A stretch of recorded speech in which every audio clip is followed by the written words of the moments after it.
ओम नारायण नारायण नारायण नारायण। सब मित्रों को राम राम। दोस्तों कैसे हैं आप सब।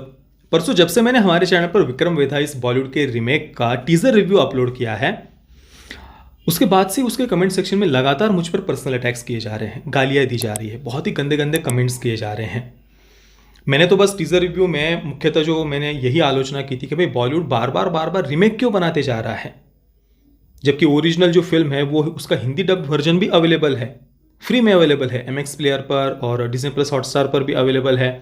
तो बॉलीवुड बार बार रीमेक क्यों बनाते जा रहा है, कोई नया कंटेंट वो क्यों नहीं ला रहे हैं। और दूसरी जो कुछ टीजर की बातें मुझे पसंद नहीं आई थी उनको लेकर मैंने वहां पर आलोचना की थी। तो जो कुछ भी ऐसे मुझ पर पर्सनल अटैक करने वाले जो उसके नीचे कमेंट्स आए, उन्हें देखकर एक बात मुझे समझ में आई कि उनमें से ज़्यादातर जो कमेंट्स थे ना वो एक जैसे थे।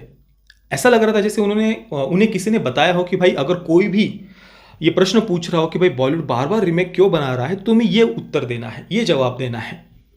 उनमें क्या कहा गया था पता है ज़्यादातर कमेंट्स में कि भाई ये बॉलीवुड की फिल्म ही नहीं है।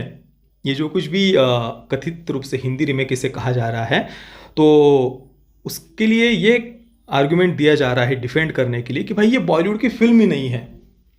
पहले तो मैं अभी पिछले कुछ महीनों से सुन रहा था बॉलीवुड के इन सारे रिमेक्स को डिफेंड करने के लिए एक नया शब्द वो लेकर के आए थे, एडप्टेशन, कि भाई ये रिमेक नहीं है, एडप्टेशन है, इंस्पायर्ड है। हाँ?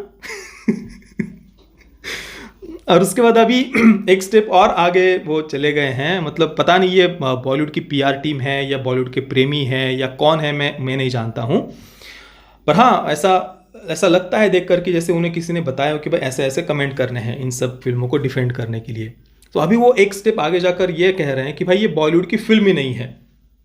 और उसके लिए ये आर्गुमेंट दिया जा रहा है कि भाई ओरिजिनल फिल्म के जो राइटर डायरेक्टर है वे ही रीमेक के भी राइटर और डायरेक्टर है, ओरिजिनल फिल्म के जो प्रोड्यूसर है वे ही रीमेक के भी प्रोड्यूसर है। अब देखिए ये बात तो मैंने टीजर रिव्यू में ही बताई थी कि भाई ओरिजिनल फिल्म के जो राइटर और डायरेक्टर है पुष्कर गायत्री पति पत्नी है, वे ही इस रीमेक के भी राइटर और डायरेक्टर है। ये तो हम सभी को पता है, मैंने खुद ही टीजर रिव्यू में बताया था। अब प्रोड्यूसर्स की अगर हम बात करें तो ओरिजिनल फिल्म के जो प्रोड्यूसर है एस शशिकांत जी, वे इस रीमेक को भी को प्रोड्यूस कर रहे हैं, पर उनके साथ में और भी कुछ प्रोड्यूसर्स हैं। IMDb पर अगर आप जाएंगे तो वहाँ पर करीब 11 लोगों की लिस्ट दी हुई है। एस शशिकांत जी के साथ में चक्रवर्ती रामचंद्र, विवेक अग्रवाल, भूषण कुमार आदि आदि इसके को प्रोड्यूसर है। और प्रोडक्शन कंपनीज की अगर हम बात करें रीमेक के, तो Y Not Studios, Friday Film Works, Reliance Entertainment, T Series Films, ये सभी से को प्रोड्यूस कर रहे हैं। अब Friday Film Works Neeraj Pandey ji का है, रिलायंस एंटरटेनमेंट और टी सीरीज फिल्म्स के बारे में हम सब जानते ही है। तो ये सब जब इसे को प्रोड्यूस कर रहे हैं तो ये कहना कि भाई इसका बॉलीवुड से कोई कनेक्शन नहीं है, इसमें मुझे तो कम से कम कोई लॉजिक नज़र नहीं आता।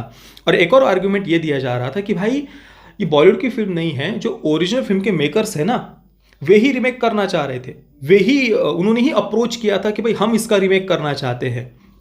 मतलब ये तो ऐसा आर्गुमेंट हो गया कि भाई जैसे बॉलीवुड वाले तो उनको तो कुछ जैसे समझ में ही ना आता हो, वो तो जैसे छोटे छोटे बच्चे हो, और जो ओरिजिनल फिल्म के मेकर्स है वे आए, उन्होंने बोला, और बॉलीवुड वाले तो बहुत भोले भाले हैं, बच्चे हैं, उनको तो कुछ समझ में नहीं आया और उन्होंने बस काम कर लिया। बॉलीवुड का कोई कनेक्शन नहीं है। और चलो इन सारे आर्गुमेंट्स को हम मान लेते हैं और ये मानते हैं कि भाई इसका बॉलीवुड से कोई कनेक्शन नहीं है, ये पूरी की पूरी जो ओरिजिनल तमिल फिल्म के जो मेकर्स है पूरी की पूरी उनकी ही फिल्म है, चलो ये भी हम मान लेते हैं।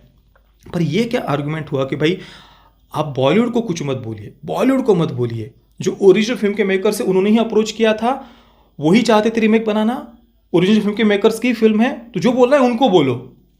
अरे भाई मतलब आप जिनकी फिल्म को रीमेक कर रहे हैं कम से कम उनको तो सम्मान दीजिए ना। बॉलीवुड को मत बोलिए पर उनको बोलो, भाई उनकी फिल्म का आप रीमेक बना रहे हैं, चलो वो खुद ही चलो मान लेते हैं रीमेक बना, पर उनको बोलो, पर बॉलीवुड को मत बोलो। ये क्या बात हुई भाई। मतलब बॉलीवुड का क्रिटिसिज्म से परे हो गया है कि बॉलीवुड को आप कुछ बोल ही नहीं सकते। ये तो ऐसी बात होगी, मतलब जो भी कंज्यूमर है, जो भी ग्राहक है, वो कुछ बोल रहा है कि भाई ये बार बार रीमेक पर रीमेक क्यों आते जा रहे हैं, तो उसके सामने अलग अलग आर्गुमेंट्स रखे जा रहे हैं कि भाई ये रीमेक नहीं है, एडप्टेशन है, इंस्पायर्ड है। और अभी तो भाई मतलब बॉलीवुड की ही फिल्म नहीं है, ओरिजिनल फिल्म के मेकर्स की ही फिल्म है। तो मतलब इससे क्या आप दर्शकों को उनका कुछ एक्सपीरियंस बदलने वाला है? वो तो कुछ नया देखने के लिए बोल रहे हैं ना कि भाई हमें कुछ नया देखना है। इस कारण से वो एक क्रिटिसिज्म कर रहे हैं कि बार बार लगातार हर हफ्ते कुछ ना कुछ ऐसा रिलीज हो जाता है, एक दो फिल्में या किसी ना किसी का टीजर आता है, ट्रेलर आता है, जो पता चलता है कि भाई वो ये तो किसी ना किसी का रीमेक है। तो जब बार बार ये होगा तो लोग बोलेंगे ना भाई, और फिर इस पर ऐसे घुमा फिरा कर इधर उधर के आर्गुमेंट देना, ये मुझे कम से कम सही नहीं लगता। अब दोस्तों, इसे समझने के लिए एक छोटा सा उदाहरण मैं यहाँ पर देना चाहता हूँ। कल्पना करिए मेरे पास किसी XYZ टेलीकॉम कंपनी का सिम है। अब वो टेलीकॉम कंपनी कुछ अच्छी सर्विस मुझे नहीं दे रही है, बार बार नेटवर्क में प्रॉब्लम आते जा रहे हैं। ऊपर से उन्होंने एक कॉलर ट्यून मेरे इस पर लगा दी है और मैं उसे बदलना चाहता हूँ। मैं कस्टमर केयर पर फ़ोन करता हूँ बार बार कि भाई ये कॉलर ट्यून मुझे बदलनी है। वो कह रहे हैं कि नहीं आपको यही सुनना पड़ेगा, वो हम बदलेंगे भी नहीं और कैंसिल भी नहीं करेंगे, आपको तो यही सुनना पड़ेगा, और इसका हम आपको डबल चार्ज भी करेंगे। ऊपर से हम अपना एरोगेंस भी दिखाएंगे, ऊपर से हम धमकी भी देंगे कि भाई हम आपको सबक सिखाएंगे, ऊपर से कहेंगे कि भाई आपको यूज़ नहीं करना है तो मत करो हमारा सिम। और फिर जब मैं पोर्ट करने के लिए रिक्वेस्ट डालूंगा तो बोलेंगे कि भाई हम सब मिलकर सबक सिखाएंगे, या तुम जा नहीं सकते हो। अब क्यों तुम जा रहे हो दूसरे इसमें, तो जाने भी नहीं दे रहे, एरोगेंस भी दिखा रहे हैं, सबक सिखाने की बातें कर रहे हैं, क्रिटिसिज्म भी नहीं झेलना है, कॉलर ट्यून बदलना चाहता हूँ वो भी नहीं बदलने दे रहे, ऊपर से उसका डबल चार्ज भी कर रहे हैं, सर्विस भी नहीं दे रहे हैं, एरोगेंस भी दिखा रहे हैं। तो एक जो ग्राहक है वो क्या करेगा? वो किसी दूसरे टेलीकॉम कंपनी में पोर्ट करना चाहता है, छोड़ना चाहता है, वो क्या चाहता है कि भाई मुझे नहीं चाहिए, फिर आपका प्रोडक्ट नहीं चाहिए, मैं दूसरा कुछ देख लूँगा। तो छोड़ने भी नहीं दे रहे। ऐसा नहीं होता ना भाई, कुछ कहीं ना कहीं पर ये मोनोपोली नहीं चलती ना। एक ऑप्शन तो, एक ग्राहक के रूप में ऑप्शन तो होना चाहिए ना उसके पास में, और वो अगर क्रिटिसिज्म कर रहा है तो उसकी प्रॉब्लम्स को सॉल्व करना चाहिए, ना कि फिर एरोगेंस दिखाना या धमकी देना, सबक सिखाएंगे सब मिलकर, या पर्सनल टारगेट करना। ये क्या उस टेलीकॉम कंपनी के लिए कहीं से भी अच्छा है? आप सोचिए दोस्तों। और दूसरी बात, ये जो विक्रम वेधा रीमेक है, इसका बजट 175 करोड़ बताया जा रहा है। बीच में ऐसी कुछ न्यूज़ आई थी कि भाई ऋतिक रोशन चाहते थे कि यूपी में शूट नहीं करना है, फिर कुछ दुबई में जाकर सेट बनाए थे, इस कारण से बजट डबल हो गया। पर फिर बाद में इस पर स्पष्टीकरण भी आया रिलायंस एंटरटेनमेंट की तरफ से कि भाई ऐसा कुछ नहीं है, ये सब मिसलीड करने वाली बातें हैं, रिपोर्ट है। तो उस बात को उन्होंने खारिज कर दिया था कि भाई ऐसा कुछ नहीं है। तो फिर ये इतना ज़्यादा बजट भी कैसे हो गया? अभी मैंने 2 दिन पहले एक वीडियो भी अपलोड किया था। इंडस्ट्री के अंदर के जो लोग हैं, कई सारे बड़े बड़े जो प्रोडक्शन हाउस है, वे खुद इन सब बातों से, मतलब जो एक्टर्स की फ़ीस वगैरह है, या जो कुछ सही तरीके से कोई डिस्ट्रीब्यूशन नहीं हो रहा, इन सब में कुछ चेंजेस की वो बात कर रहे थे।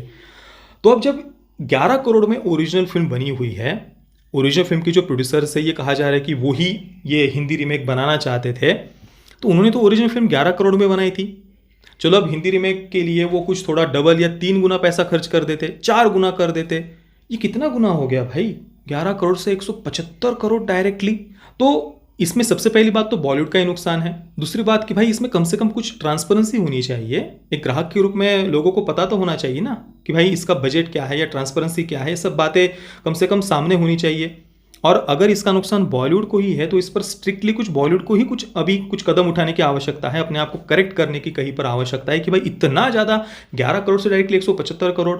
और ऐसा भी नहीं कि कुछ बहुत हेवी वीएफएक्स वाली ये फिल्म हो, कुछ बहुत कंप्यूटर ग्राफिक्स वगैरह हो। सिंपल सी क्राइम थ्रिलर फिल्म है जहाँ पर ज़्यादातर सीन्स में फिल्म के जो 2 मुख्य पात्र हैं वे आपस में चर्चा कर रहे हैं, बात कर रहे हैं। एक्शन सीक्वेंसेस में भी कुछ ऐसे एयर कॉम्बैट के सीन वगैरह, कुछ ऐसे हेलीकॉप्टर वगैरह दिखाए हो और कुछ बहुत खर्चा हुआ हो, ऐसा भी नहीं है। सिंपल सी क्राइम थ्रिलर फिल्म है, उसमें 175 करोड़ लग रहे हैं।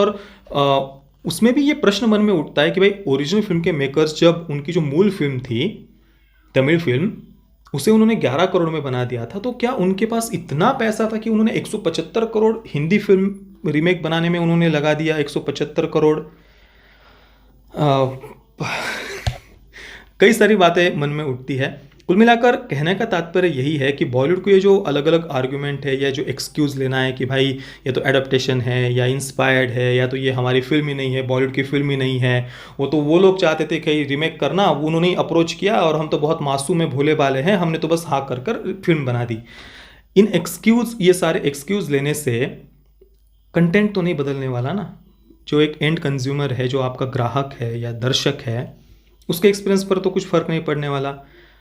लोग तो कह रहे हैं ना कि भाई आप कुछ नया लेकर के आओ, वही घिसी पिटी पुरानी कहानियाँ, वही घिसे पिटे मसाला एक्शन आपकी कुछ फिल्में, या फिर कुछ ना कुछ रीमेक आप लेकर के आते हैं, और उन रीमेक में भी बस किसी बड़े एक्टर का चेहरा आप लगा देते हैं, उसमें भी फेक एक्सेंट और बहुत सारी बातें हैं। और ऊपर से वो दर्शक अगर कुछ क्रिटिसाइज करे तो फिर उस पर ही पर्सनल अटैक करना, उनको ही गालियाँ देना।